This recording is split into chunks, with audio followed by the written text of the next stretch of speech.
여러분 안녕하십니까? 뉴스가 있는 저녁을 시작합니다. 국립보건연구원 등 14개 연구기관은 코로나19와 같은 위기 상황에서 감염의 진단, 치료, 백신을 곧바로 연구해낼 수 있는 긴급 대응 체계를 준비하기 시작했습니다. 코로나19 이후에 또 다른 감염병 위기에 국가적으로 신속히 대응하려는 겁니다. 뉴스가 있는 저녁 오늘은 거리두기 단계 연장과 조정된 사적 모임 인원 제한 조치 등을 중심으로 주요 이슈들을 살펴보겠습니다. 먼저 안기래 앵커가 오늘 준비한 주요 내용들을 소개합니다. 전해주시죠. 예, 오늘의 주요 소식 정리해드립니다. 대장동 개발 의혹을 수사 중인 검찰이 성남시청을 압수수색했습니다. 검찰은 또 화천대유 최대 주주 김만배 전 기자에 대한 구속영장이 기각되자 영장 재청구를 위해 증거 보강에 나섰습니다. 대장동 의혹 핵심 인물들의 연결고리로 떠오르는 천화동인 7호의 실소유주 배모 전 기자를 처음으로 뉴스가 있는 저녁 제작진이 만났습니다. 강남대로에서 추격전까지 벌인 취재 기자로부터 자세한 이야기 들어보겠습니다. 윤석열 전 검찰총장이 정직 2개월의 징계가 정당하다는 판결에 대해 왜 총장 사퇴 이후 판단하느냐며 반발했습니다. 하지만 해당 소송은 윤 전 총장이 제기한 것으로 모순된 반응이라는 지적이 나오고 있습니다. 오늘 저녁 국민의힘 대선 주자들의 첫 맞수 토론에서 윤석열, 홍준표 후보 사이 치열한 공방이 벌어질 것으로 보입니다.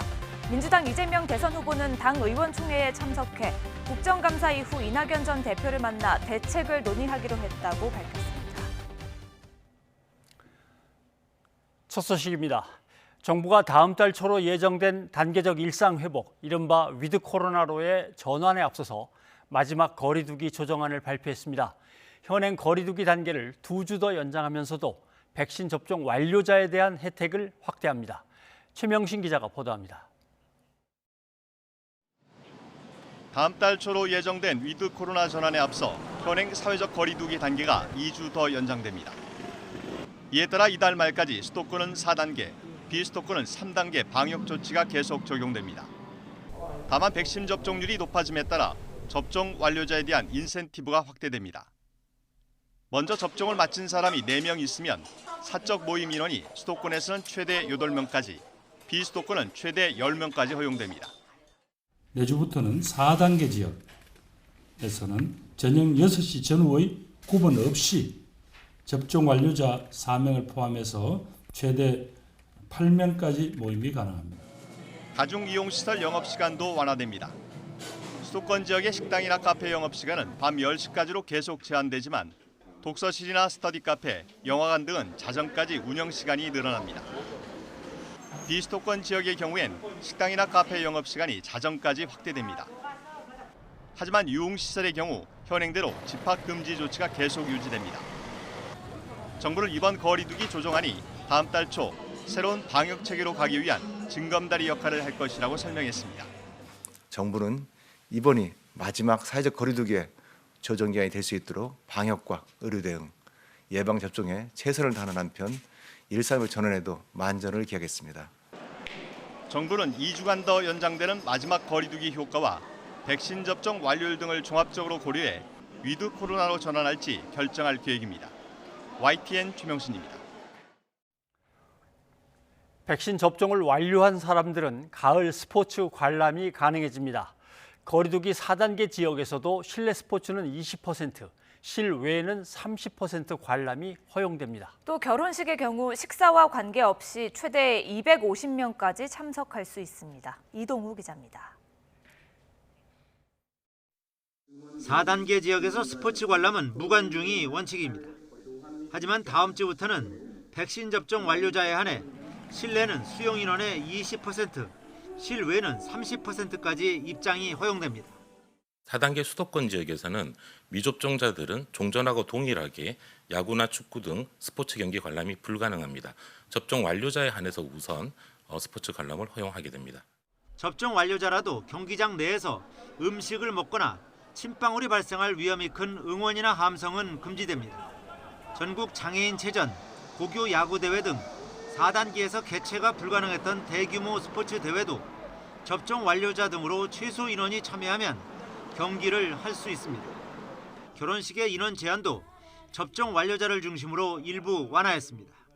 식사를 제공하면 99명, 제공하지 않는 경우 최대 199명까지 참석할 수 있었던 것을 식사와 관계없이 250명까지로 확대됩니다. 다만 예비부부들의 피해를 우려해 식사를 제공하지 않을 경우 199명까지 참석할 수 있는 방안도 그대로 선택할 수 있도록 했습니다. 종교시설도 4단계 지역에서 최대 99명 상한을 해제하고 접종 완료자로만 구성할 경우 최대 20%까지 참석할 수 있습니다. 3단계 지역에서는 수용 인원의 20%까지 허용하고 접종 완료자만 참석하면 30%까지도 가능합니다.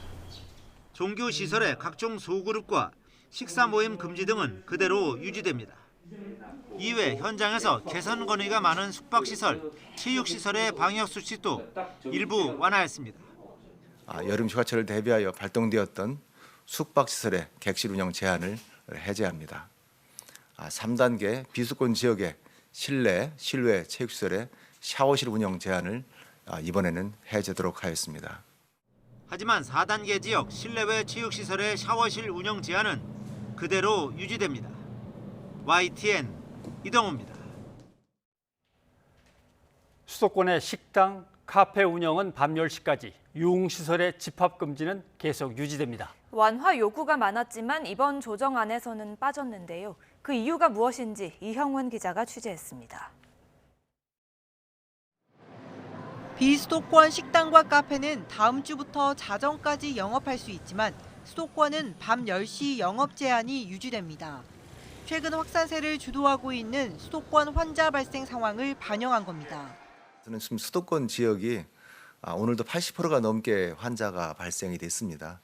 급격한 방역 완화를 방지하기 위한 목적에서 수도권에 있는 클럽과 감성주점 등 유흥시설 집합 금지도 그대로입니다.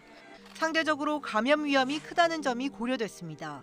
전문가들은 일상 회복 단계에 따라 접종 완료자 중심으로 영업 제한을 풀어주는 방식을 제안했습니다. 노래를 부르거나 침방울이 많이 튀는 그런 행위들을 많이 하기 때문이죠. 다음 단계쯤에서는 백신 접종자에 한해서는 풀어주는 게 맞다고 생각해요. 종교활동이나 스포츠 경기 관람 인원 제한은 완화되지만 음식을 먹지 못하는 것, 함성 응원 금지 조치는 유지합니다. 마스크를 벗을 수 있는 위험성이 있는 취식 부분도 같이 금지가 되고, 또한 이 함성 응원들도 침방울 배출의 위험성이 커지기 때문에 같이 금지가 됩니다. 사적 모임 제한 완화는 예상과 달리 미접종자도 포함됐습니다. 수도권 8명 모임 허용에 미접종자가 2명이 아닌 4명까지 포함된 겁니다. 업소에서도 저녁에 사람들이 조금 더 붐빌 가능성이 많아서 영업을 좀 보장한다는 측면에서 4+4로 간 게 아닌가. 정부는 백신 접종 완료율과 방역 상황을 함께 고려해 모임 인원 영업시간 제한 완화를 확대해 나간다는 방침입니다. YTN 이영훈입니다. 이제 이르면 다음 달 1일부터 단계적 일상 회복이 시작될 것으로 보입니다. 정부는 앞으로 2주 동안 유행을 안정적으로 관리해 11월부터 새로운 방역 체계로의 전환을 시도하겠다고 밝혔습니다. 박홍구 기자입니다. 코로나19 신규 환자가 일주일 연속 1000명대를 유지하며 안정적인 모습을 보이고 있습니다. 백신 접종 완료자는 하루 40~50만 명씩 추가되며 접종 완료율은 62.5%까지 올라갔습니다. 정부는 지금 나타나고 있는 유행 감소세는 예방접종의 효과라고 진단하며 목표로 했던 접종 완료율 70%를 다음 주말쯤에 조기 달성할 수 있을 것으로 예상했습니다. 이르면 내주 중에 전 국민 70% 접종 완료도 이루어질 것으로 예상이 됩니다. 이에 따라 다음 달 9일로 예고됐던 단계적 일상회복 시점도 앞당겨질 것으로 보입니다. 정부는 이번 거리두기 조정이 마지막이 돼서 2주 뒤인 11월부터는 일상회복이 진행되기를 강력히 희망한다고 밝혔습니다. 다만 날짜를 11월 1일로 못 박지는 않고 거리두기 연장 가능성도 열어놨습니다. 단계적 일상회복 전환 시점은 11월 초라고 말씀을 드렸습니다. 그럼에 따라서 11월 1일이라고 단정적으로 말씀드리기는 좀 어려운 면이 있습니다. 그렇지만 이 방역 상황이 워낙 엄중하고 그렇다는 경우에는 다소 연장할 수도 있다는 말씀을 드립니다. 이에 따라 앞으로 2주 동안 유행 관리가 무엇보다 중요해졌습니다. 정부는 방역 긴장감이 지나치게 풀어지지 않도록 주의하며 접종률과 방역 상황을 종합적으로 평가할 계획입니다. 일상회복지원위원회에서 만든 단계적 일상회복의 로드맵은 이르면 이번 달 말쯤 구체적 모습을 드러낼 것으로 보입니다. YTN 박홍구입니다. 정부의 사적 모임 규제 완화 조치에 자영업자들의 반응은 기대와 우려가 교차했습니다. 영업에 숨통이 트일 것 같다면서도 이미 감당하기 어려울 정도로 큰 타격을 받았다며 대책 마련이 절실하다고 호소했습니다. 김철희 기자입니다. 서울 용산구에서 주점을 운영하는 김영규 씨. 다음 주부터 모임 제한이 완화된다는 소식에 손님이 늘어나지 않을까 기대가 큽니다. 부쩍 늘어난 접종 완료자를 어떻게 확인할지 걱정이 없는 것은 아니지만 조금은 일상 회복이 가까워진 기분입니다. 그 백신 접종자, 완료자 확인하는데 좀 시간이 좀 소요돼서 많이 좋아지지 않을까 그렇게 기대하는 부분이 있죠. 안 하던 배달까지 하며 버텨오던 카페 업주도 기대를 내비쳤습니다. 모임 제한이 완화되면 거리를 오가는 사람도 많아지면서 조금이나마 숨통이 트일 것으로 보고 있습니다. 저희같이 작은 소상공인들만 너무 규제가 심해서 이제 사람들 많이 이제 밖에 나오게 되면은 아무래도 저희가 이제 매출 부분에서 큰 기대를 하지 않게 되나 싶습니다. 하지만 여전히 앞날이 막막하다며 아쉬움을 드러내는 자영업자도 많습니다. 특히 2년 가까이 아예 영업을 못한 유흥업소들은 빚더미에 앉은 채 문 닫는 사례가 넘쳐난다며 제대로 된 생계 대책이 함께 나와야 한다고 호소했습니다. 최소한의 임대료도 법이 없고 돈이 없어서 못 준다고 합니다. 그러면 나라를 움직이는 리더, 대통령, 국회의원, 장관님들 1원이라도 손해본 거 있습니까? 월급에서? 정상 영업이 지속되지 않으면 부채는 계속 늘어날 수밖에 없거든요. 그러면 부채에 대해서 탕감해 줄 수 있는 방법을 좀 찾아야 되지 않을까요? 특히 다음 달부터는 단계적 일상 회복에 돌입하는 만큼 모임 인원과 영업 시간은 자율에 맡기고 방역수칙 위반 책임도 개인에게 물어야 한다는 목소리도 이어지고 있습니다. YTN 김철입니다. 다음 달 단계적 일상 회복을 앞두고 다음 주부터 사적 모임 인원이 완화되고 백신 인센티브도 확대됩니다. 한림대 강남성심병원 감염내과의 이재갑 교수와 얘기를 더 나눠보도록 하겠습니다. 교수님 나와 계시죠? 안녕하십니까? 네, 안녕하세요. 네, 일단 지금의 사회적 거리두기 단계는 2주 더 연장이 됐습니다. 그리고 이제 모임의 인원이나 시간 등 약간 완화된 조치들이 있는데 여기에 대해서는 어떻게 평가하십니까? 네, 일단은 이제 11월부터 시작될 단계적 일상 회복의 이제 전초전의 성격을 가지고 있다고 보시면 될 것 같고요. 그렇기 때문에 앞으로의 방향성을 보여준 부분인데요. 일단은 사적 모임이나 이런 부분에 있어서는 이제 백신 접종자 위주로 이제 완화하겠다라는 것들을 보여주는 건, 다만 아쉬운 거는 워낙에 미접종자 2명에 접종자 6으로 될 것으로 예상을 했는데 미접종자 4명에 일단 접종자 4명으로 된 건 아쉬운 부분이긴 하지만 어쨌든 단계적 일상회복의 방향이 일단 미접종자들을 보호하면서 접종자들의 이런 그 거리두기를 초기에는 완화하고 그 이후에 이제 계속해서 상황이 안정되면 일단은 이제 전반적인 그런 거리두기를 완화하는 그런 체계로 갈 거라는 걸 보여주는 그런 시초라고 보시면 될 것 같습니다. 네. 뭐 방향 그렇게 잡아가는데 지금도 신규 확진자가 여전히 4자릿수가 나오고 있습니다. 확 번지지 않을까? 이제 이걸 걱정하는 거거든요. 예, 그렇습니다. 우리가 이제 이미 싱가포르 사례를 보았지만, 그러니까 방역을 오히려 잘했던 국가들에서 약간의 이제 방역, 특히 거리두기를 완화하는 측면들이 있으면 확진자 범위가 늘어나거나 중증 환자의 범위가 늘어나는 것을 일단 저희가 이미 본 적이 있습니다. 그래서 우리나라도 이런 부분들을 이제 천천히 완화를 할 때 의료 체계 정비들을 통해서 늘어나는 확진자에 대비한 그런 의료 체계도 정비가 필요하고요. 또한 이런 부분들을 완화할 때 특정 부분에 있어서 갑자기 확진자가 증가되거나 중증 환자가 증가되면 이런 그 단계적 일상회복의 속도도 느려질 수 있다는 부분들을 국민들과 함께 소통을 해야 될 것 같습니다. 네. 다음 주부터 백신 접종을 완료하셨다면 뭐 농구장, 축구장, 배구장 뭐 다 오실 수 있습니다. 이렇게 해서 열어주면 이거 확실히 젊은 사람들이 백신 접종에 나서는 어떤 독려하는 계기가 되겠습니까? 예, 일단 이제 백신 접종의 인센티브 부분들이 최근에 조금 이제 좀 덜해지면서 이제 젊은 층들이 백신을 맞아서 뭐해 이제 이런 생각들을 한 경우도 있는데요. 이제 예. 다음 특히 젊은 층이 좋아하는 이런 이제 공연이라든지 또는 이제 스포츠 행사 이런 부분들에 이런 분이 허락이 되면 또한 20에서 50대의 예방 접종의 상승에도 기여를 할 거라고 예상을 하고 있습니다. 네. 코로나19 일상회복지원위원회가 이제 출범했습니다. 여기에 방역의료분과위원회가 오늘 첫 회의를 열었다고 들었습니다. 교수님도 멤버로서 참석하셨을 텐데 어떤 부분들이 논의가 됐습니까? 예, 일단은 이제 단계적 일상 회복에 있어서 어떤 영역부터 또는 어떤 방법부터 거리두기를 완화할 것인가에 대한 내용들을 이제 오늘 이야기했고요. 또한 이런 그 일상 회복의 단계적 일상 회복의 과정 중에서 어떤 조건들이 문제가 되면 이런 일상 회복의 속도를 늦추거나 아니면 다시 조금 이제 후퇴하거나 이런 부분들을 어떻게 할 건가. 또 마지막으로는 국민들이 이런 단계적 일상 회복의 모습들에 대해서 이제 그거를 그림을 그릴 수 있게끔 해야 되기 때문에 어떻게 커뮤니케이션을 할 건가 이런 부분에 대한 논의들이 오늘 집중적으로 다루어졌습니다. 예, 조금 이제 구체적으로 설명을 듣고 싶은 부분이 있습니다. 예를 들면 모임 인원 제한 조치를 완화한다거나 이런 거 말고 단계적 일상 회복이면 이런 거하고 뭐가 다른가? 우리 생활이 어떻게 달라진다는 건가? 그걸 조금만 더 설명해 주신다면요.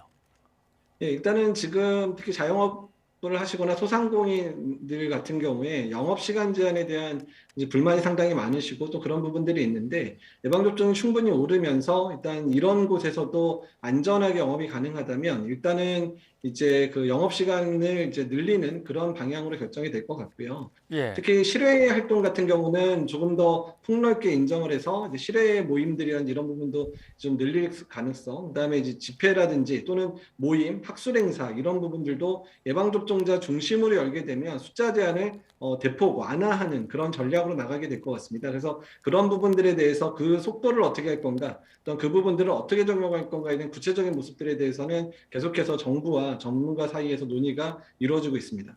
네. 발표를 하면서 정부는 이번이 단계적 회복 직전에 마지막 거리두기 이제 완화 조치라고 하는데 지금 상황에서 다음 달부터 시작된다는 단계적 일상 회복 전환하는데 문제는 없겠나 이제 이게 궁금하고 남은 2주간에 어떤 변수들이 그래도 남아 있나 이것도 궁금합니다. 예, 가장 중요한 거는 지금의 상황이 안정적으로 해서 유지되는 게 가장 중요합니다. 그래서 예. 확진자 범위도 당연히 중요하지만 더 중요한 부분들은 일단은 이제 중증 환자가 늘어나느냐, 또한 사망자가 늘어나느냐 하는 부분들이 가장 중요해서 그런 지표들을 바탕으로 해서 일단은 시작 시기도 결정될 것 같고, 일단 그 시작이 되면 언제쯤 그 단계를 뭐 한 3단계 정도로 이제 완화하는 단계를 거칠 건데 1단계에서 2단계를 넘어가는 시점, 2단계, 3단계를 넘어가는 시점들도 이런 그 유행의 상황을 특히 이제 입원 환자, 중증 환자, 사망자 이런 부분들을 고려해서 결정될 것 같고요. 그러니까 이런 부분들이 안정되게 유지할 수 있도록 국민들께서도 함께 노력을 해주셔야 될 것 같습니다. 네, 알겠습니다. 이재갑 교수님 오늘 여기까지 듣겠습니다. 고맙습니다. 네, 감사합니다.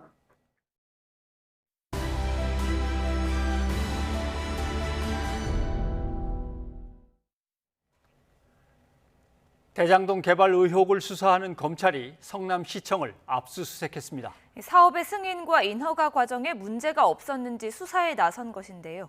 당시 성남시장이었던 이재명 경기지사에 대한 조사도 이루어질지 주목됩니다. 김경수 기자입니다. 서울중앙지검 대장동 의혹 전담수사팀 검사와 수사관 20여 명이 성남시청에 들이닥쳤습니다. 도시주택국과 교육문화체육국, 문화도시사업단 등에 대해 압수수색에 나선 것으로 모두 대장동 개발 사업과 관련된 부서입니다. 압수수색 영장엔 유동규 전 성남도시개발공사 기획본부장과 화천대유 대주주 김만배 씨의 배임과 뇌물 혐의, 그리고 곽상도 의원의 뇌물 수수 혐의 등도 기재된 것으로 알려졌습니다. 검찰은 대장동 사업 전반에 대한 자료는 물론 곽 의원 부자를 겨냥한 문화재 관련 서류 등도 확보한 것으로 전해졌습니다. 무엇보다 성남시청은 성남도시개발공사를 관리감독하는 기관으로 사업 승인과 인허가 권한을 가진 곳입니다. 이 때문에 이번 압수수색은 성남시 측에 막대한 손해를 끼쳤다는 김만배 씨와 유동규 전 본부장의 배임 혐의 입증과 함께 성남시의 관여 범위와 책임 소재도 본격적으로 따져보겠다는 신호탄으로 해석됩니다. 사업 추진 당시 담당자와 간부들은 물론 최종 결재권자이자 시장이었던 이재명 경기지사 조사도 불가피해졌다는 관측이 나옵니다. 이 지사는 공공연하게 대장동 사업을 자신이 설계했다는 언급을 해왔고 앞서 이 지사가 직접 결재한 대장동 사업 개발 관련 문건이 공개되기도 했습니다.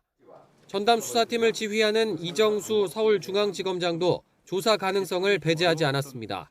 이재명 지사가 지금 수사 대상에 포함돼 있습니까? 지금 피고발돼 있습니다.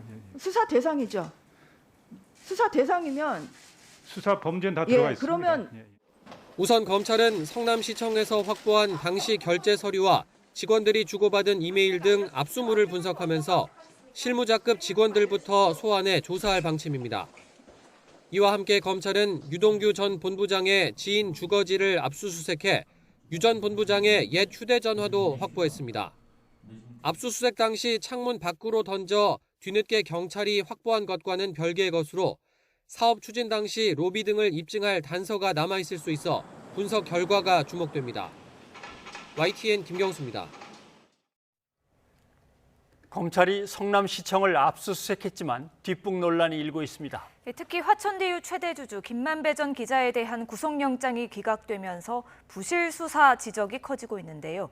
검찰은 보강 수사를 거쳐 영장을 다시 청구할 것으로 보입니다. 우철희 기자입니다. 서울중앙지검 전담수사팀이 성남시청을 압수수색한 건 지난달 29일 전담수사팀을 구성한 지 보름이 넘어섭니다. 대장동 개발 사업 인허가권을 갖고 있다는 점에서 사업 과정 전반과 이른바 윗선 규명을 위해 진작부터 증거 확보 필요성이 제기된 곳입니다. 화천대유 대주주인 김만배 씨 구속영장이 기각되자마자 압수수색에 나선 셈인데 골든타임을 놓쳤다는 비판이 제기될 수밖에 없는 대목입니다. 그분을 겁을 내서 그런지 성남시청에 자료 압수수색하러도 안 가요, 지금. 절차 중에 있습니다. 다 증거인멸하려고 시간 주는 거 아니에요. 불법으로 로비한 것이 있는지 없는지, 그 과정에서 들어간 돈이 있는지 없는지 철저히 조사하셔야 될 것 같습니다.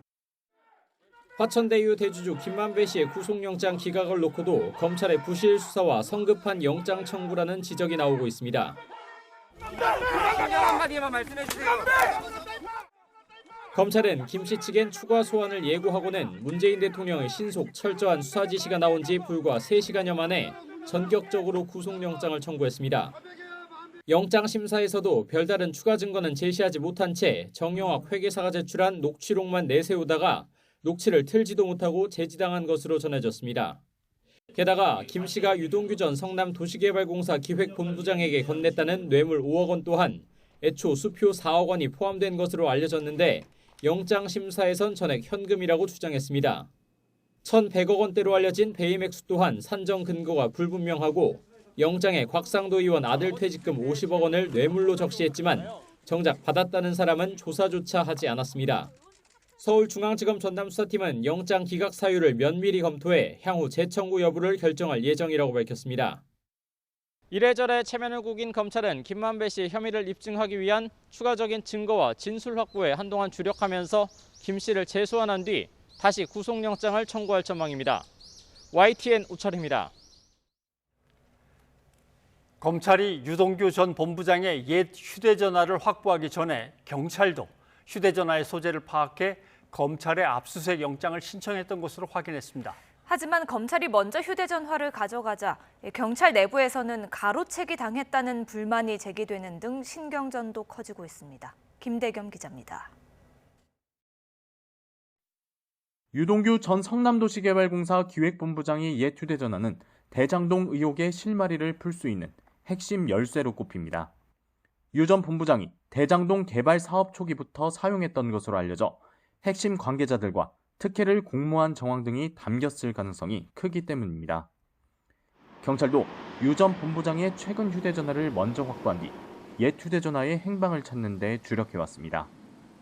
유 전 본부장 지인들에 대해 탐문 수사를 이어오다 최근 옛 휴대전화 소재 파악에 성공했고 곧바로 수원지검에 압수수색 영장을 신청했습니다. 그런데 공교롭게도 수원지검에 신청했던 압수수색 영장 발부가 늦어지는 동안 서울중앙지검이 별도로 영장을 청구해 핵심 증거인 옛 휴대전화를 먼저 손에 넣은 것으로 드러났습니다. 그러자 경찰 내부에서는 검찰이 영장에 적시된 경찰 수사 내용을 가로채 별도 영장을 청구한 것 아니냐는 의심의 목소리가 나오고 있습니다. 앞서 경찰은 지난 6일 곽상도 의원과 아들에 대한 압수수색 영장도 신청했지만 검찰은 영장을 발부한 뒤 사건을 넘기라고 요구했습니다. 당시 수원지검은 경찰 수사 내용이 서울중앙지검이 맡은 사건과 내용이 같다는 이유를 든 것으로 알려졌습니다. 검찰은 수사 가로채기 의혹을 일축했습니다. 검찰 관계자는 경찰과 마찬가지로 검찰도 유 전 본부장의 옛 휴대전화에 행방을 쫓고 있었다며 누가 찾든 찾으면 되지 않느냐고 말했습니다. 하지만 핵심 증거를 추적하는 과정에서 검경 간 대립 양상이 반복되는 만큼 협력 논의를 넘어 수사 범위 조율이 필요하다는 목소리가 커지고 있습니다. YTN 김대겸입니다.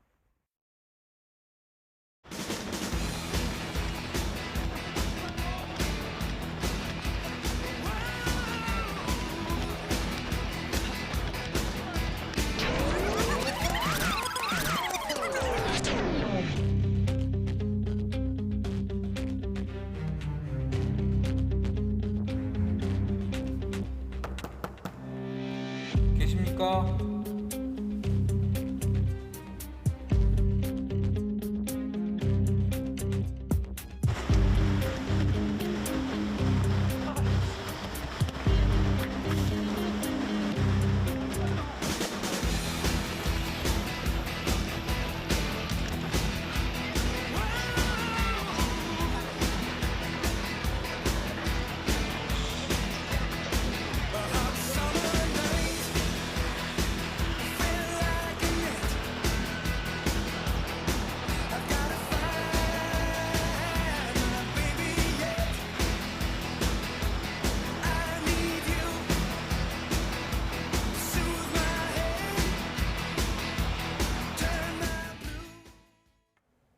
네, 대장동 개발 의혹 핵심 인물 김만배 전 기자와 남욱 변호사 이 두 사람을 연결해준 사람으로 천화동인 7호 소유주 배모 전 기자가 지목되면서 역시 또 한 명의 주요 인물로 떠오르고 있습니다.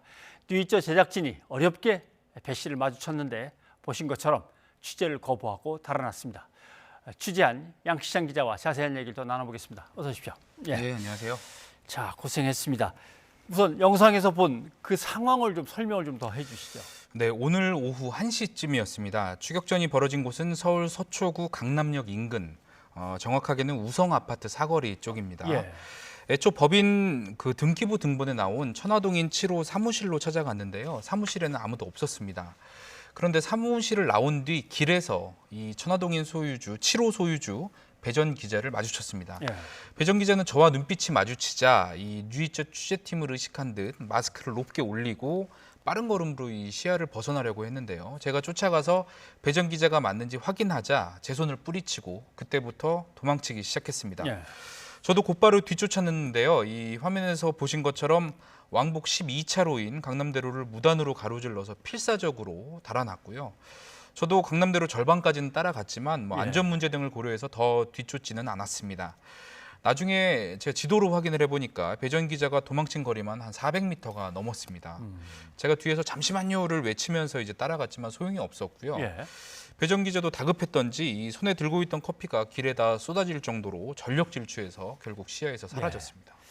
대낮에 사람도 많고 차도 많이 다니고 있는 대로인데 뭐 상당히 먼 거리에 추격전이 벌어지기도 했습니다. 그럼 결국 배 기자를 붙잡아서 만나지는 못하고요. 네, 제가 이제 사무실로 찾아가기에 앞서서 여러 차례 전화했지만 연락이 닿지 않았고요. 또 SNS 메시지를 보냈는데 읽지 않았습니다. 그래서 우선 이제 사무실로 찾아가 본 건데요. 이 천화동인 7호 법인 등기에 기록된 사무실은 이 서초구에 있는 작은 오피스텔입니다. 예. 10평이 채 안 되는 크지 않은 원룸형 오피스텔인데요. 다른 곳은 이 택배가 놓여 있다거나 혹은 우유 주머니가 걸려 있다거나 이 사람이 지내는 흔적이 있었는데 예. 해당 오피스텔은 그런 흔적이 전혀 없었습니다. 이웃에게 제가 물어봐도 예. 사람이 드나드는 걸 보지 못했다고 이야기했습니다. 한번 들어보시겠습니다. 벽에서 뭐 소음 같은 건 없던 것 같아요. 이쪽은 사람 왔다 갔다 한다거나 그런 거 전혀 보신 거죠? 네, 이쪽은 없었어요. 관리 사무실도 제가 찾아가 봤습니다. 예. 누군가 뭐 직접 거주하거나 사무실로 활용되고 있는지 등은 이 개인정보 보안 문제로 알려줄 수 없다고 했는데요. 다만 이 매달 10만 원 안쪽으로 청구되는 관리비, 예. 이 관리비는 꼬박꼬박 내고 있다. 이렇게 예. 또 확인을 해줬습니다. 일단 관리비는 잘 뭐 체납 없이 되고 있다는 말씀이죠. 종합하면 이 해당 오피스텔에 자주 오지는 않지만 예. 관리는 꾸준히 하는 것으로 보입니다. 저희가 조금 전에 어렵게 이 배전 기자 부인과 통화를 했는데요. 네. 배전 기자가 우편물을 찾으러 이 사무실로 가는 길에 취재진을 만났다며 순간적으로 이 취재에 응할 수 없었다고 설명을 했고요. 또 아직 검찰 조사는 받지 않았고 여러 의혹은 검찰 수사를 통해 드러날 것이라고 말했습니다. 오늘 저희가 현장을 찾았을 때 우편함에 이 금융감독원이 보낸 문서가 와 있었거든요. 그러니까 실제 사무실로 쓰진 않더라도 중요 우편 등을 받는 통로로 사용하고 있는 것으로 보입니다. 네. 뭐 길에서의 아주 짤막한 취재 인터뷰가 될 텐데 그걸 악착같이 뿌리치고 필사적으로 도주를 했다. 조금 이해되지 않는 상황입니다. 아직 수사기관에 뭐 입건이 되거나 한 건 아니지 않습니까? 네, 그렇습니다. 사실 그동안 이 대장동 의혹과 관련해서 천화동인의 다른 소유주들, 특히 키맨으로 불리는 김만배 전 기자나 남욱 변호사, 또 정영학 회계사보다는 주목받지 않았던 게 사실입니다. 예. 하지만 최근 이 김 전 기자에 대한 검찰의 영장 청구와 기각, 또 미국에 있는 남욱 변호사의 언론 인터뷰, 정 회계사의 녹취록 등 이 언론의 관심이 집중되면서 예. 이 천화동인 7호 배 전 기자에 대한 관심도 함께 뜨거워지고 있습니다. 특히 천화동인 1호 소유주 김 전 기자를 4호인 남 변호사, 5호인 정 회계사 이 두 명에게 연결한 이가 바로 배 전 기자라는 내용이 보도되고 있죠. 네. 실제 김 전 기자는 언론 인터뷰에서 2012년 후배 기자인 배 씨가 이 남 변호사와 정 회계사를 소개해줬다고 했고요. 이 배 전 기자와 배 전 기자가 이 남 변호사와 외가 쪽 친척이다 이렇게 설명했다고 했습니다. 네.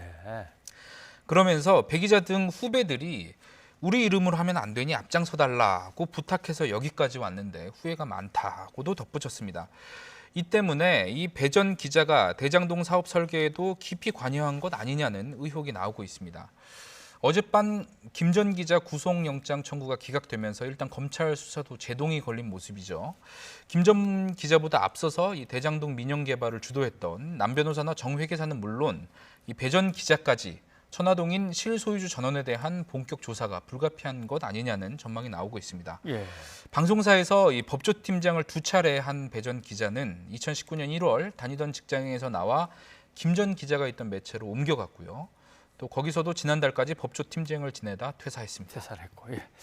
뭐 만나지는 못했습니다만 아무튼 대장동 의혹과 관련된 주요 인물들 좀 계속해서 추적해 주기 바랍니다. 고맙습니다. 수고했습니다.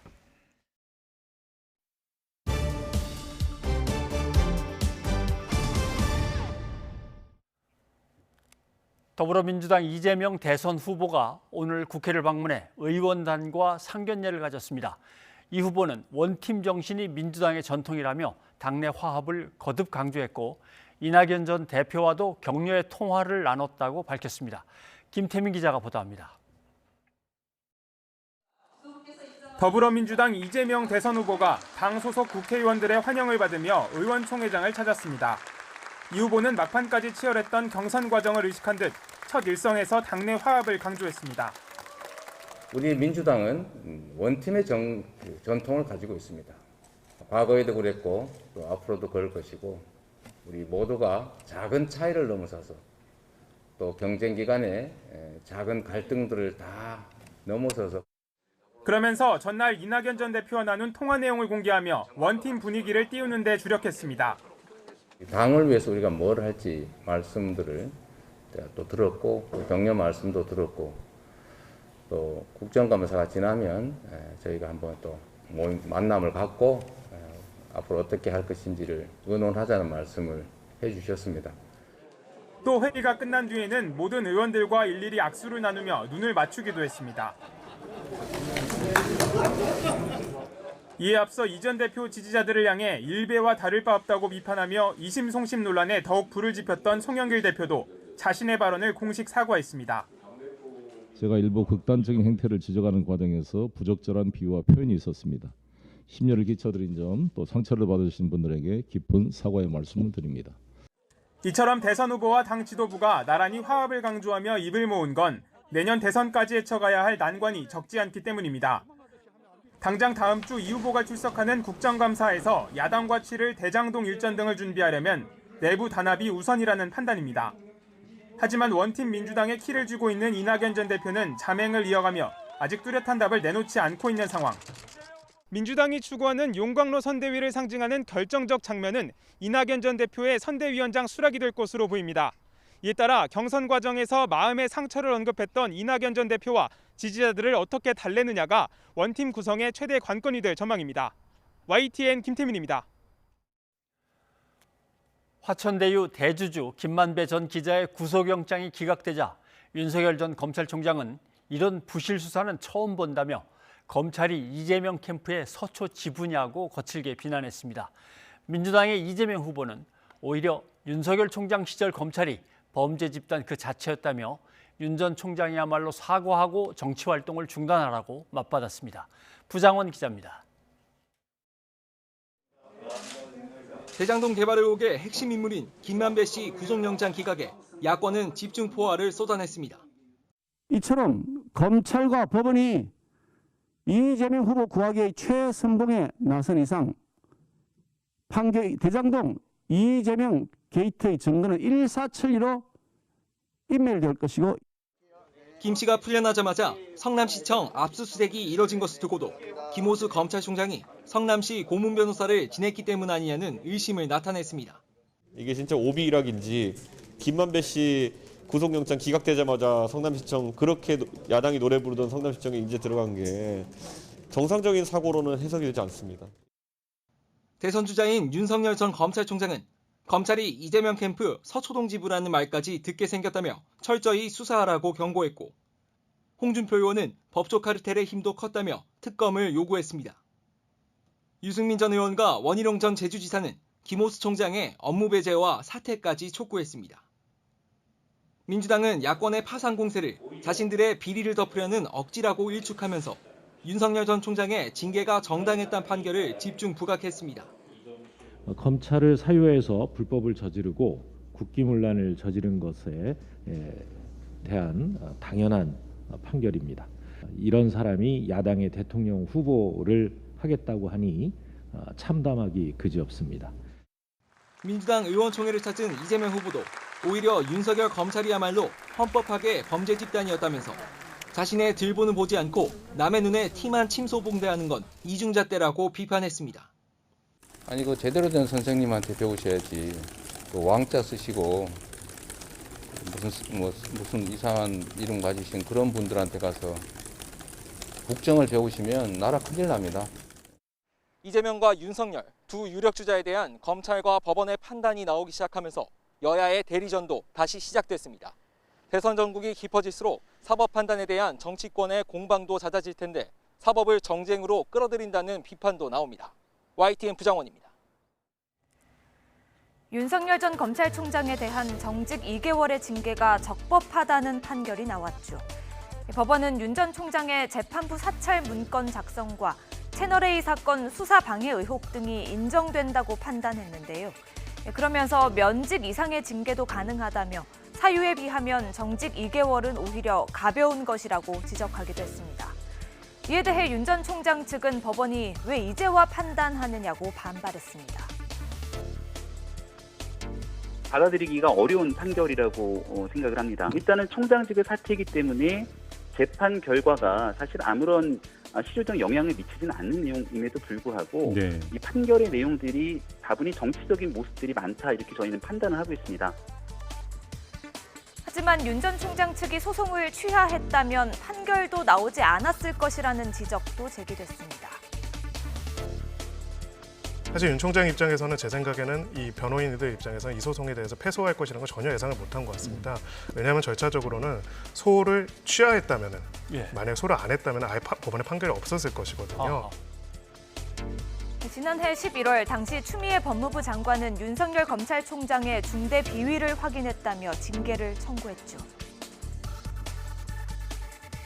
오늘 저는 매우 무거운 심정으로 검찰총장에 대한 징계 청구 및 직무 배제 조치를 국민들께 보고 드리지 않을 수가 없게 되었습니다.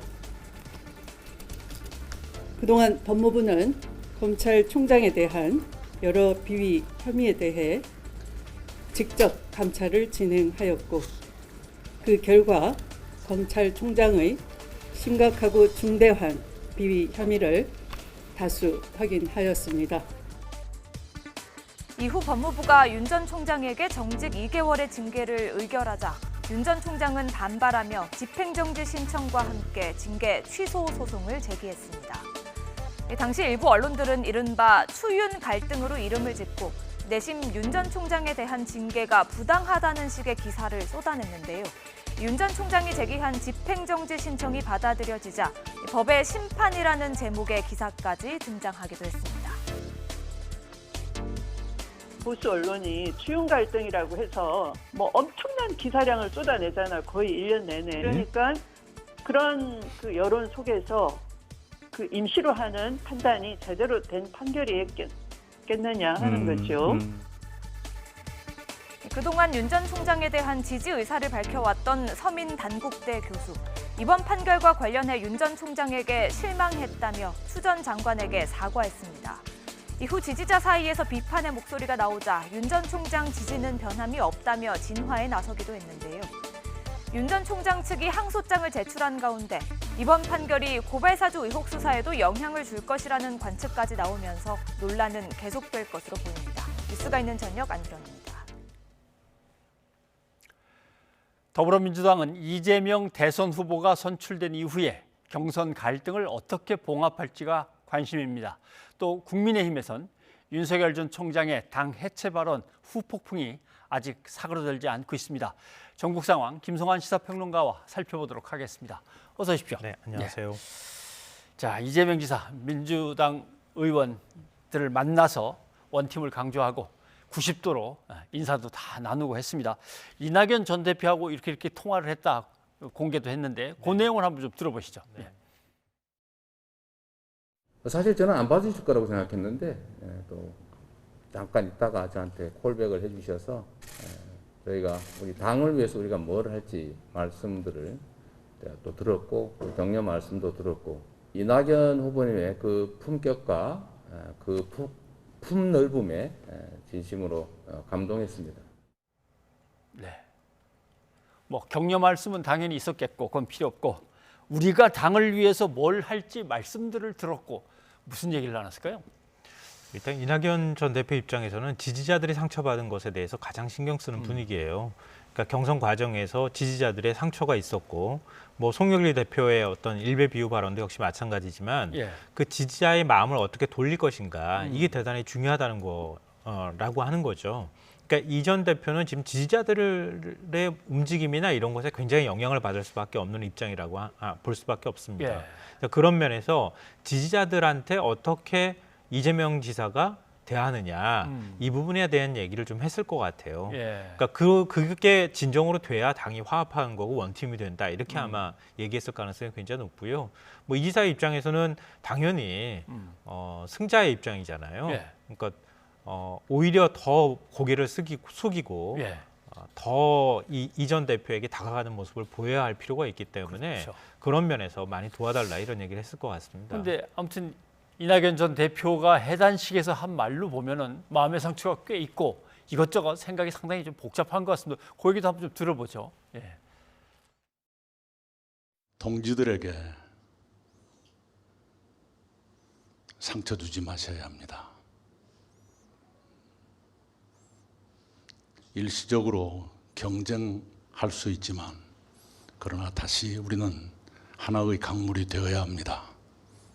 다시 안 볼 사람들처럼 모멸하고 인격을 짓밟고 없는 사실까지 끄집어내가지고 유린하는 것,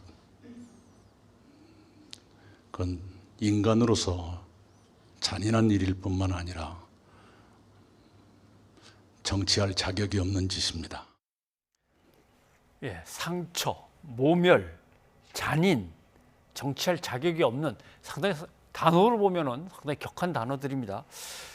그래서 아무튼 마음에 맺힌 게 많구나라고 하는 생각을 할 수밖에 없고, 또 하나는 원팀에 대해서 뭐 공동선대위원장이라든가 뭐 맡아주시겠냐, 이쪽에 대해서 아직 답변이 없는 것 같아요. 근데 너무 좀 빠르잖아요. 빨라요? 예. 그러니까 어차피 생체기가 났고 거기에 이제 딱지가 붙지 않겠습니까? 예. 그리고 난 다음에 나올 수 있는 거니까 정치에서는 시간이 굉장히 중요한 겁니다. 일정한 시간이 좀 필요하다. 이걸 이제 이낙연 전 대표도 알 거라고 생각하고요. 이 전 대표 입장에서는 지지자들이 굉장히 큰 정치적 자산이에요. 예. 이렇게 선거를 한번 치르고 나면 그 지지자가 언제까지 자기와 함께 할 수 있다고 하는 생각들을 할 수 있거든요. 그러니까 그 지지자의 마음을 보듬기 위한 그런 정도의 시간이나 이런 게 필요하다 이렇게 생각할 가능성이 굉장히 높은데요. 단 이제 이 얘기는 좀 하고 싶어요.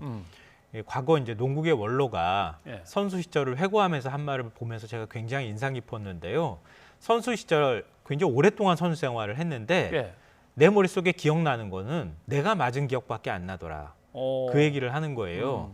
그러니까 나도 틀림없이 선수를 때렸을 거거든요. 몸싸움하면서 그 선수 다치게 하고 이렇게 했는데 나중에 기억나는 것은 내가 다치게 한 건 하나도 기억 안 나고 내가 맞은 것만 기억나더라는 거죠.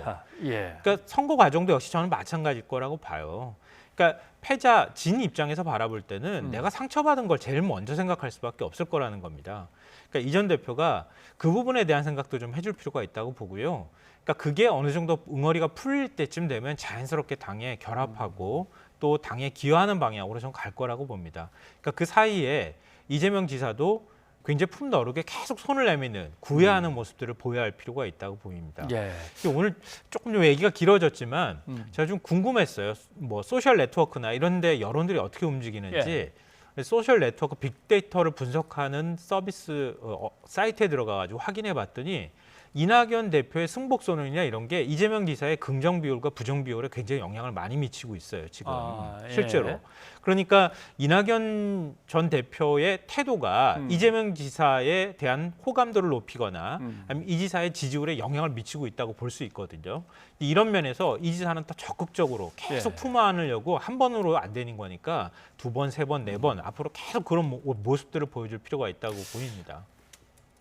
민주당 의원들하고 이재명 지사가 이제 이재명 후보라고 불러야겠죠. 이제 끝나고 인사를 하는 과정에서 이낙연 캠프 쪽에 속한 전해석 최고위원 같은 경우는 그냥 너무 그렇게 뭐 완팀하라고 빨리빨리 다그치지 마라. 뭐 시간이 필요하지 않냐. 몰아칠 일이 아니다라고 하면서 휙 떠나 버렸는데, 그러나 민주당 입장에서는 급하단 말이죠. 송영길 대표도 그래서 뭐 일배 수준의 뭐 이런 말 했던 거 다 미안하다고 사과를 했고, 빨리 뭔가 도와줘야 이 힘을 받을 텐데 언제쯤이면 뭐 제대로 나서줄까요? 그러니까 민주당이 공식적으로 당 선거 체제로 들어가야 되는 거예요. 그러니까 민주당은 지금 이제 각 캠프는 다 해체됐잖아요. 해산을 해버렸으니까 이제 당 조직만 남아 있는 겁니다.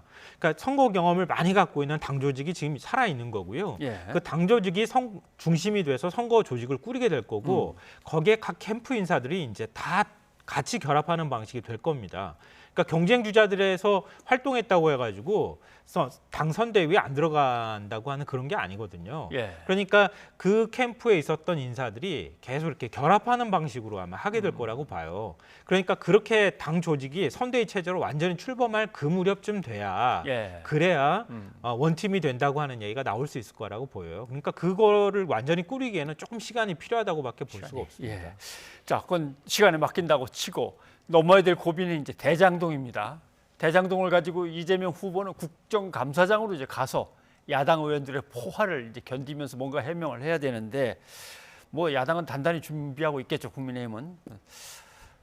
전망을 어떻게 보십니까? 굉장히 치열하겠죠. 굉장히 치열하고 지금 단단히 벼르고 있는 상황이기도 하고요. 이재명 지사 입장에서도 굉장히 결정적인 순간이 될 겁니다. 그렇죠. 그러니까 이번 대선 기간을 전부 다 통틀어서 결정적 순간을 몇 장면 꼽으라고 하면 물론 이건 결과적으로 나중에 우리가 회고해 봐야 되겠지만 아마 이 국정감사장에서 이재명 지사가 어떤 태도를 보이는가 이 장면이 아마 꼽히지 않을까 저는 생각하거든요. 왜냐하면 이 지사가 선거 끝나고 난 다음에 선거 기간 동안에 뭐 여러 가지 문제들은 있기는 했지만 이재명 지사가 당의 공식 후보가 됐을 때 앞서 말씀드렸던 것처럼 긍정 비율이 굉장히 높게 올라가요. 근데 그 다음에 승복선언 안 하고 이럴 때 굉장히 긍정 비율이 떨어졌거든요. 근데 이재명 지사가 국정감사장에 차라리 나가겠습니다 했을 때 긍정 비율이 쫙 하면서 올라가는 현상이 나타났다는 거예요. 예. 많은 사람들은 이재명 지사가 국정감사장에서 어떤 태도를 보이고 어떤 말을 하는가를 지켜볼 거라는 거죠. 그러니까 대장동 의혹과 관련해서 의혹이 완전히 해소되지는 않을 거거든요. 예. 아마 그거는 수사를 통해서 그렇죠. 나중에 알려지게 예. 되겠죠. 그러니까 이 지사 입장에서는 정면 돌파를 선언했지만 무조건 반발하거나 반박하거나 이런 방식이 아니라 국민을 상대로 생각하고 얘기한다고 하는 그런 태도를 유지하면서 저돌적으로 돌파하는 모습과 굉장히 솔직하고 진솔한 모습을 같이 보여줘야 국정감사에서 이재명 지사가 어느 정도 유리한 위치에 설 수 있을 것이다. 예. 그렇지 않고 만약에 삐끗 실수하거나 또 말실수가 나오거나 그러면 예. 굉장히 타격이 커질 수도 있다는 겁니다. 그렇죠. 자, 그건 뭐 18일, 20일 경기도 국정감사를 이제 지켜보면 될 것이고 국민의힘으로 가보죠. 윤석열 전 총장이 뭐 후보들을 비난한 게 아니라 이 정도의 당이라면 하면서 당의 존재 문제를 갖다 직접 거론했기 때문에 후유증이 상당히 큽니다. 한번 그 장면 다시 한번 들어볼까요? 이재명이와 유동규의 관계가 뭐 저와 무슨 정보 정책관의 관계다 뭐 이런 식으로 이게 도대체 야당의 대선 후보가 할 소리입니까? 이런 사람들이 정권 교체 하겠습니까? 정말 우리 당도 정권을 가져오냐 못 가져오냐는 거는 둘째 문제고 정말 이런 정신머리부터 바꾸지 않으면 우리 당은 없어지는 게 낫습니다. 온갖 소리 다 할 때도 내 말을 안 했어요. 그냥 철이 없어 그러려니 했는데 이거는 오만방자하기 이럴 데가 없지. 내일 내 1대1 토론할 때 그냥 안 둘 거야. 윤 전 총장은 같은 편인데 너무 나한테 총질이 심한 거 아니냐 이런 얘기인 것 같고 다른 후보들은 이건 진짜 선을 넘은 거다 이런 얘기인 것 같습니다. 뭐 윤 전 총장 측은 나중에 그게 잘해보자는 뜻이지 진짜 당을 해체하자는 뜻이었냐 당연히 알면서 왜 그러냐 이런 해명을 내놨어요. 그러니까 캠프에서 해명하는 것도 참 힘들 것 같다 이런 생각이 드는데요. 이건 예. 누가 봐도 부적절한 발언이 맞죠. 왜냐하면 민주당을 한번 봐보세요.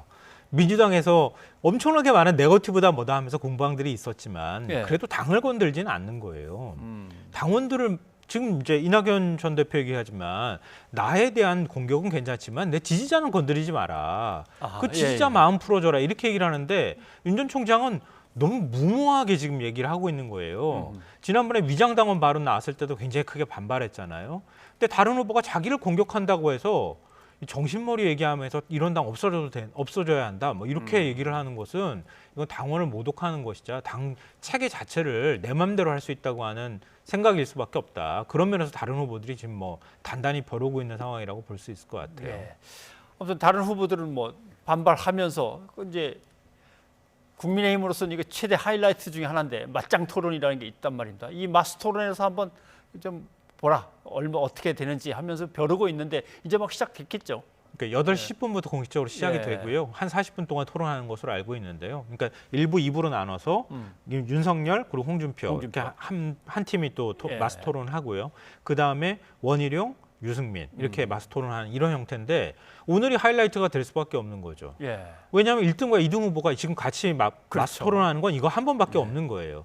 그러니까 이 자리에서 최대한 상대의 마음을 흔들어 놓거나 이렇게 해야 된다는 거죠. 우리 전쟁에서도 마찬가지지만 적병의 사기를 꺾고 적장의 심지를 꺾거나 흔들어 놔야 되는 거거든요. 지금 더군다나 국민의힘의 경우에는 당원 50% 비율도 있기는 하지만 여론조사가 50이란 말이에요. 네. 그 경쟁력 조사로 지금 하는 거라는 거죠. 그러니까 이 사람이 정말 이재명이라고 하는 민주당의 후보랑 싸워서 이길 만한 사람인지 아닌지를 지지자들도 유심히 지켜볼 거고 많은 국민들도 볼 거라는 거예요. 그러니까 오늘은 양보를 할래야 할 수도 없는 이런 상황이라는 겁니다. 그러니까 홍준표 후보 입장에서는 윤석열 전 총장 후보를 거세게 밀어붙이는 이런 모습이 나올 수밖에 없을 거고요. 윤 전 총장도 거기에 뭐 맞대응할 수밖에 없는 상황이잖아요. 그러니까 아마 오늘이 이 국민의힘 대선 경선 전체를 통틀어서 제일 관심이 될 만한 그런 토론회가 아닐까 싶습니다. 그런데 한 사람이 버르장머리 꺼내고 한 사람이 정신머리 꺼내고 뭐 이렇게 되면은 서로 감정만 막 북돋다가 또 싸우다가 끝나면은 지켜보던 사람들 입장에서는 좀 실망스러울 수도 있단 말이죠. 잘 돼야 되는데. 근데 뭐 국민의힘이 그동안에 이제 토론회 과정에서는 그렇게 썩 보기 좋은 얘기들이 많이 안 나왔어요. 예를 들면 뭐 주술 논란부터 시작해서 굉장히 많은 얘기들이 있었고, 특히 윤 전 총장의 경우에는 일실론이라고 할 만큼 많은 이제 말실수나 이런 것들이 나왔다는 거죠. 근데 오늘 같은 날 만약에 말실수가 또 나온다거나 이렇게 하면 이거는 영향을 많이 미칠 수가 있습니다. 더군다나 지금 홍준표 의원의 경우에는, 후보의 경우에는 지금 윤 전 총장이 검찰총장으로 나올 수밖에 없다고 핍박 이미지를 만들었던 게 지금 결국은 징계 문제였거든요. 근데 법원이 그 징계 사실은 그게 아니었다. 윤 전 총장이 비위행위가 있었고 정직 2개월 처분도 오히려 또 너무 약하다. 면직까지도 가능한 사안이었다. 이렇게 판단을 하지 않았습니까? 아마 이 사안을 가지고 홍준표 후보는 거세게 밀어붙일 가능성이 저는 있다고 봐요. 왜냐하면 후보로 나올 명분이 없어지는 거잖아요. 그 문제가 흔들리면. 그런 면에서 아마 윤 전 총장이 거세게 거기에 반발하면서 뭔가 토론이 굉장히 격화될 가능성이 있는데, 말씀드렸던 것처럼 적당히 심기를 흔들어 놓는 게 되게 중요하다고 하잖아요. 그러니까 흥분하면 흥분할수록 실수가 나올 확률이 더 높아지기 때문에 캠프에서 미리 준비를 하고 연습을 했을 텐데 그대로 하면 되는데 그거는 흔들리면 이미 다 정답이 있는 거 가지고 싸우지는 않을 거란 말이에요. 정답이 있는 싸움을 하는 것은 그건 토론이 아닌 거죠. 그러니까 정답이 없는 내용을 가지고 얘기할 때 그때 어떤 태도를 보이는가, 이 부분을 한번 좀 유심히 지켜보시면 어떨까 싶습니다. 자, 이미 이제 시작이 막 됐을 텐데 관심이 가네요. 오늘 여기까지 듣겠습니다. 고맙습니다.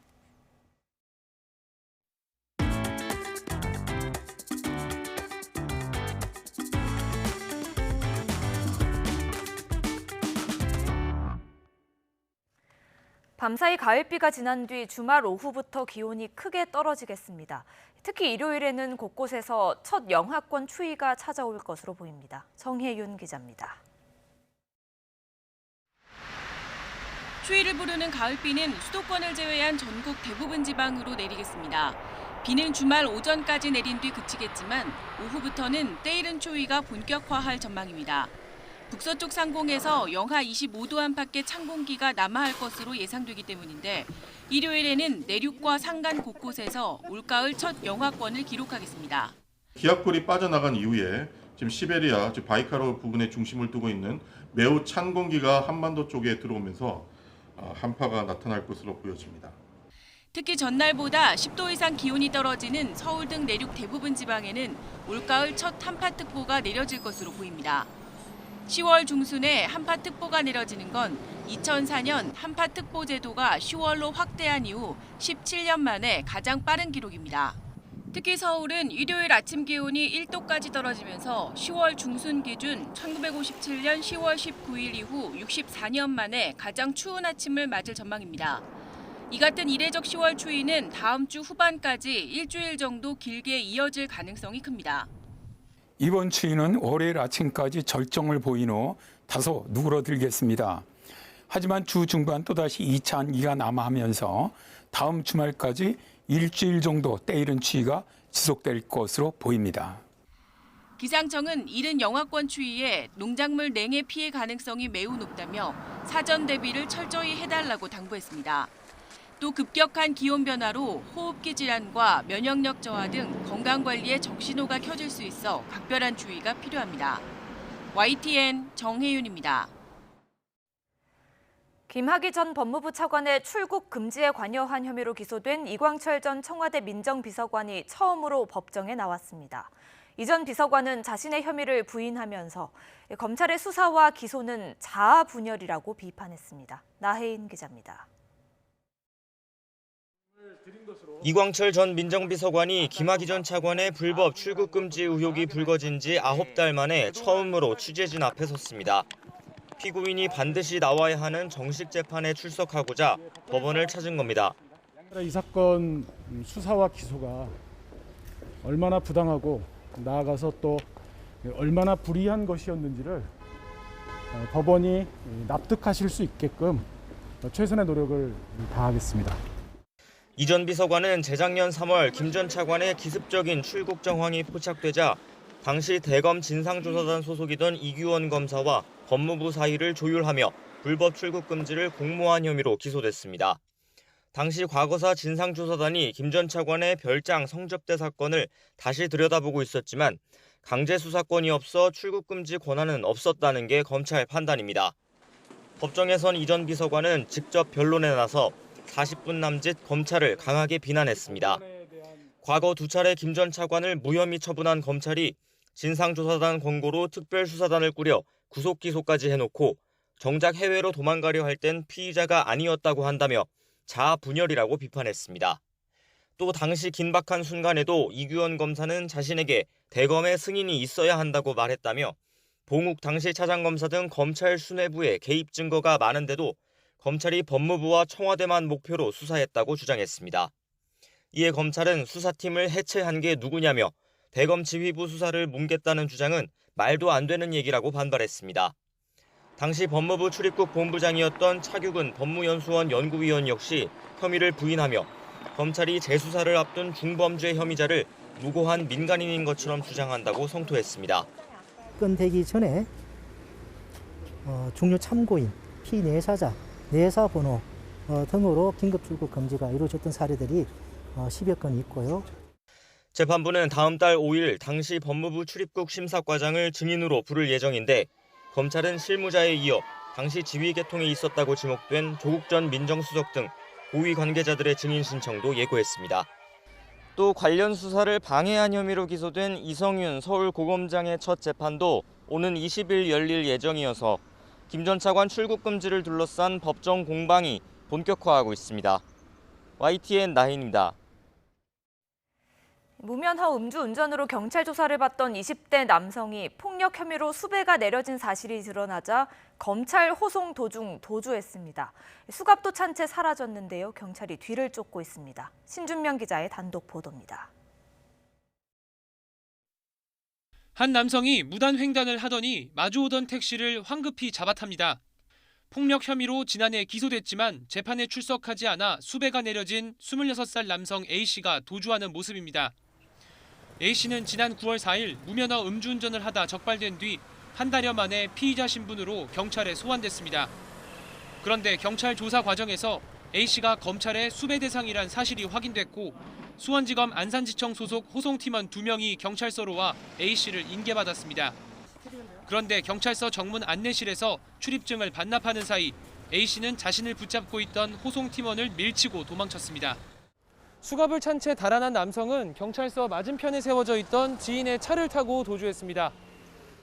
이후 차로 15분 거리에 있는 곳에서 내린 뒤 다시 택시로 갈아타고 도주한 것으로 확인됐습니다.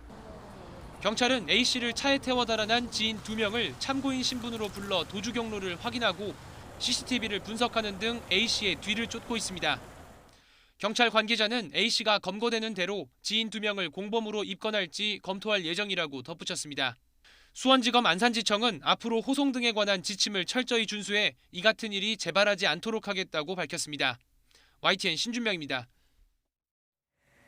집값이 여전히 무서운 속도로 오르고 있습니다. 전국 아파트 평균 매매 가격은 처음으로 5억 원을 넘어섰습니다. 조태현 기자입니다. 공급 부족 상황 속에 집값 오름세가 좀처럼 잦아들지 않는 모습입니다. 지난달 전국의 주택가격은 한 달 전보다 무려 0.92%나 올랐습니다. 전달보다 오름폭을 줄이긴 했지만 여전한 폭등세입니다. 수도권은 9월까지 누적 10%가 넘게 상승했습니다. 통계를 아파트로 좁히면 상황은 더욱 심각해집니다. 전국 아파트값은 한 달 만에 1.2% 가까이 급등했습니다. 수도권은 넉 달 연속 1% 넘게 상승하면서 전체 오름세를 이끌었습니다.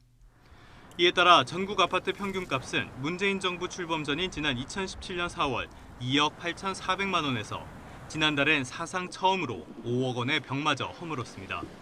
4년 5개월 만에 77%가 넘게 오른 결과입니다. 집값이 워낙 빠르게 오르다 보니 대체 수단이라고 볼 수 있는 오피스텔 가격까지 꿈틀대고 있습니다. 지난 3분기 오피스텔 매매값은 직전 분기보다 1% 가까이 올랐습니다. 지난해 3분기에는 오히려 소폭 하락세였다는 점을 고려하면 최근 들어 상대적으로 가격이 저렴하고 규제가 덜한 오피스텔로 실수요자가 몰리는 것으로 풀이됩니다. 문제는 상황이 나아질 조짐도 찾기 어렵다는 점입니다. 장기 상승에 따른 부담에다가 대출 규제의 금리까지 올라서 집을 사려는 수요가 둔화되고 있고요. 다만 전세난이 여전하고 매물도 많지는 않아서 곧바로 약세로 돌아설지 여부는 조금 더 지켜봐야 될 것 같습니다. 정부가 대출 규제 등 수요를 억제하고 있지만 큰 효과를 기대하긴 어렵다는 지적이 적지 않습니다. 결국엔 신축 공급은 물론 다주택자의 매물을 내놓게 하기 위한 대책이 필요하다는 분석이 나옵니다. YTN 조태현입니다. 한국은행에 대한 국정감사에서 정부의 대출 규제에 따른 서민들의 고통이 집중 거론됐습니다. 이런 가운데 다음 달 금리 인상 가능성이 또 한 번 제기됐습니다. 박병한 기자가 보도합니다. 한국은행 국감에선 금융당국의 대출 규제에 따른 서민들의 고통이 집중적으로 논의됐습니다. 한 야당 의원은 신협에서 대출받기 위해 길게 줄을 선 시민들의 사진을 보여주며 서민들이 대출을 받지 못해 고통받고 있다고 지적했습니다. 전세금이나 중도금 같은 대출 규제를 국민들이 정말 체감할 수 있도록 확 완화해야 되겠다라고 생각하는데 총재님 어떻게 생각하십니까? 지난 8월 한국은행이 기준금리를 0.25%포인트 인상한 것이 정부의 부동산 정책 실패에 대한 무마책이 아니냐는 추궁도 이어졌습니다. 우리 정부의 지금 가장 뼈아픈 것이 부동산 정책의 실패인데 이런 것에 대한 어떤 도구와 수단으로서 한연의 금리 인상을 이용한 거 아니냐. 여당 의원은 한국은행 직원들의 복지 혜택이 기재부의 지침을 어기면서까지 이루어지고 있다고 지적했습니다. 2017년 이후 작년까지 기재부의 지침을 어기면서 복지 혜택을 주는 데 들어간 돈이 한 111억 2천만 원 정도 되거든요. 11월 금통위에서 한원이 다시 기준금리를 올릴지 금융권의 최대 관심사로 떠오른 가운데 이주열 총재는 금리 인상 가능성을 다시 거론했습니다. 11월에는 우리가 또 짚어보겠지만 특별한 우리 경제에 큰 위험이 없는 한 11월의 금리 인상은 충분히 고려할 수 있겠다. 그런 판단을 하게 됩니다. 이 총재는 가계부채를 잡기 위해선 주택시장이 안정돼야 한다고 밝혀 폭등하는 아파트값을 잡기 위해서는 통화정책뿐 아니라 정부의 종합대책이 필요함을 시사했습니다. YTN 박병환입니다. 시청취자 여러분의 의견 소개해드립니다. 네, 지금의 거리두기가 2주 연장되고 일부 방역수칙은 완화가 됐다는 소식 전해드렸죠. 6192님. 아무리 답답하더라도 방역을 획기적으로 풀기보다는 단계적으로 완화하는 게 중요하다고 봅니다 하셨습니다. 예, 그리고 대장동 의혹에 연루된 천화동인 7호의 실소유주 배모전 기자를 뉴스가 있는 저녁 제작진이 만나고 왔는데요. 유튜브에서 박청환님, 배모 기자 검색해보니 누군지 뜨네요. 왜 도망갔는지 앞으로도 계속 취재해주세요. 기다릴게요 하셨습니다. 네, 민주당 경선 뒤에 후폭풍이 아직도 거세다고 전해드렸습니다. 3310님. 송영길 대표가 사과한 건 정말 잘했다고 봅니다. 원팀 구성이 잘 되길 바랍니다 하셨습니다. 예, 국민의힘 대선 주자들의 첫 맞소 토론이 진행되고 있는데요. 유튜브에서 물망초님, 어떤 이야기가 나올지 궁금하지만 너무 질이 낮은 공방은 하지 않기를 바랍니다. 최소한의 격은 지킵시다 하셨습니다. 여기까지 여러분의 의견 소개해드렸고요. 오늘 뉴스가 있는 저녁은 여기까지입니다. 예, 저희는 다음 주에 다시 찾아뵙겠습니다. 여러분 고맙습니다.